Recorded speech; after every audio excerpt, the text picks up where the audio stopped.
그러면 가태료 500만 원 이하고요. 최대 5천만 원 이하의 가태료고요. 500만 원 이하의 가태료가 부과됩니다.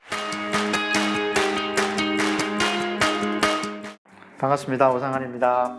노무에 대해서 많지만 제일 중요한 게 뭐냐면은 직원 채용할 때잖아요. 채용할 때 필수적으로 사업주가 준비하고 보관해야 될 서류가 있습니다.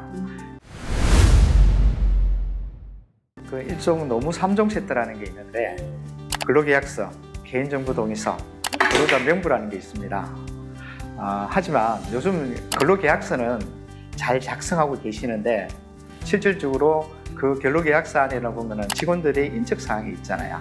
개인정보가 있단 말이에요. 그러면 그것도 또 제3자한테도 또 제공할 수도 있는 상황이잖아요. 그렇기 때문에 그러면은 개인정보 동의서를 받아 놓으셔야 되거든요. 근데 그걸 받는 경우가 거의 없고요. 또 한 가지는 뭐냐면 직원이 입사를 하고 나면은 근로자 명부라는 게 있습니다.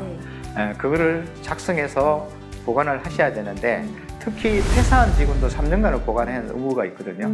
근데 이러한 서류들을 실질적으로 조그만 중소기업이나 소상공인 같은 경우에는 거의 준비가 되어 있지 않는 게 현실입니다.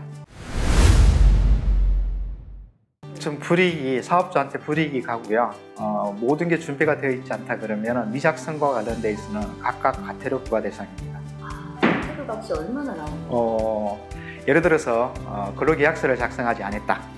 그러면 가태료 500만 원 이하고요. 개인정보 동의서를 작성하지 않았다. 그것도 항목별로 차이가 있겠지만 최대 5천만 원 이하의 가태료고요. 근로자 명부도 작성하지 않았다 하더라도 500만 원 이하의 가태료가 부과될 수 있습니다. 특히 지금 현재 같은 경우는 조심하셔야 될 게 뭐냐면 조심한다기보다는 이 정부 들어와서 보시면 근로자 권익에 대해서 굉장히 관심이 많습니다. 그리고 최근에 중대재해 사고가 많이 발생을 했잖아요. 대통령도 관심을 많이 갖고 있고, 그럼 대기업 건설사까지도 지금 이제 면허 취소 얘기까지 나올 정도로 강한 드라이브를 걸고 있단 말입니다.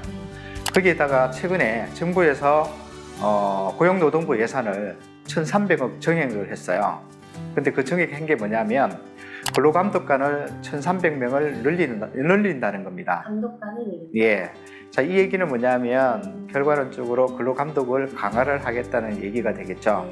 그렇다 그러면은 예전보다는 근로감독이 좀 더 타이트하게 자주 놓을 수 있는 가능성이 있어지고요. 그렇다 그러면 위와 같은 좀 전에 말씀드렸던 이러한 서류들이 준비가 되어 있지 않다 그러면 그게 다 근로기준법 위반이거든요. 그렇다 그러면은 다 가태료 부과 대상이면 사업주가 불필요한 지출이 생길 수도 있을 수가 있다고 볼 수가 있는 거죠. 물론 최저시급을 잘 지켜야 되는 것도 중요합니다. 그거는 안 지키면 당연히 벌금부터 시작해서 징역까지 살 수밖에 없는 그런 상황이지만 그와 덧붙여서 간단하게 준비를 하면 100만 원이라는 가태료를 줄일 수 있는 방법이 뭐냐면 실질적으로 직원이 한 명이 고용되어 있다 그러면 최저임금에 대한 부분을 직원이 볼 수 있는 쪽에 게시를 해놔야 됩니다. 우리 사업장의 최저임금은 1030원입니다 라는 문구가 들어가 있는 그것을 게시를 해놔야 되는데 일반 사업체를 가보시면 그걸 게시한 사업체를 찾아볼 수가 없죠. 예. 운이 좋으면은 시정 조치를 하라고 할 수도 있지만 여러 가지가 있으면 가태료 부과 대상은 맞습니다. 찾아도 힘드네요. 그렇습니다. 근데 사실은 그렇습니다. 노무라는 거는 있잖아요. 사업주가 관심을 갖고 조금만 챙기시면 80%는 커버가 될 수 있습니다. 방금 말씀드린 세 가지 서류도 고용노동부 홈페이지에 가면은 근로계약서 다 있잖아요. 그 다음에 관련되어 있는 서류들도 인터넷이나 이런 게 보시면 개인정보 동의서라든지 근로자 명부라든지 다 다운받아서 준비할 수가 있단 말입니다. 그 다음에 최저임금 관련되어 있는 게시도 최저임금위원회에 들어가면 사이트에 들어가시면 거기에서 다운받으셔가지고 게시를 해놓으시면 다 가능하지만 실제로 이걸 해야 되는지 안 하는지 사업주들이 몰라서 못하는 경우가 대부분 있다는 겁니다.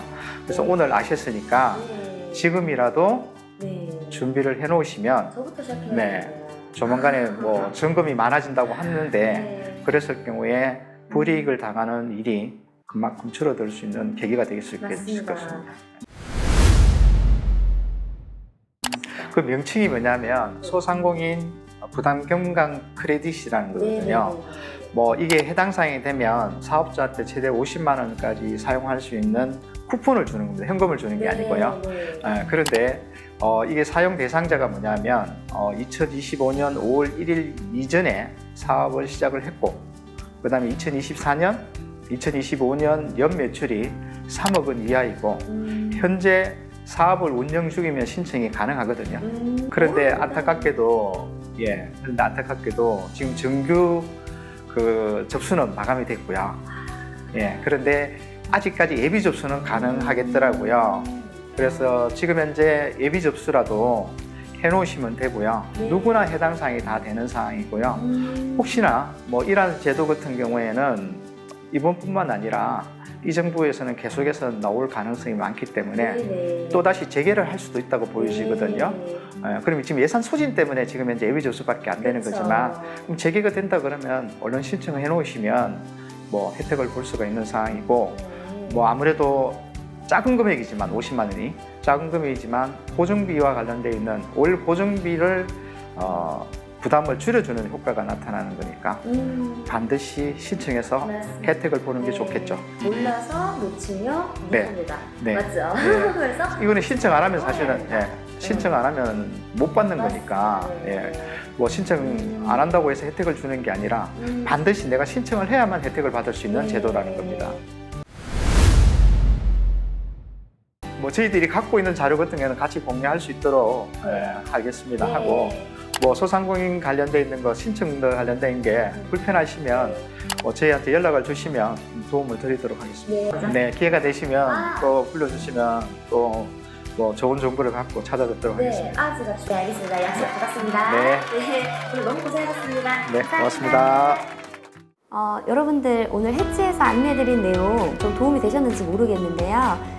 오상환 대표님께서 주기적으로 계속 여러분들을 위한 자료와 정보 안내를 전달 드릴 거기 때문에 이 영상을 지속적으로 시청하고 싶으신 분들은 구독과 좋아요를 꼭 좀 눌러주시면 좋을 것 같습니다. 다음에는 더 유익한 정보로 인사 한번 드릴게요.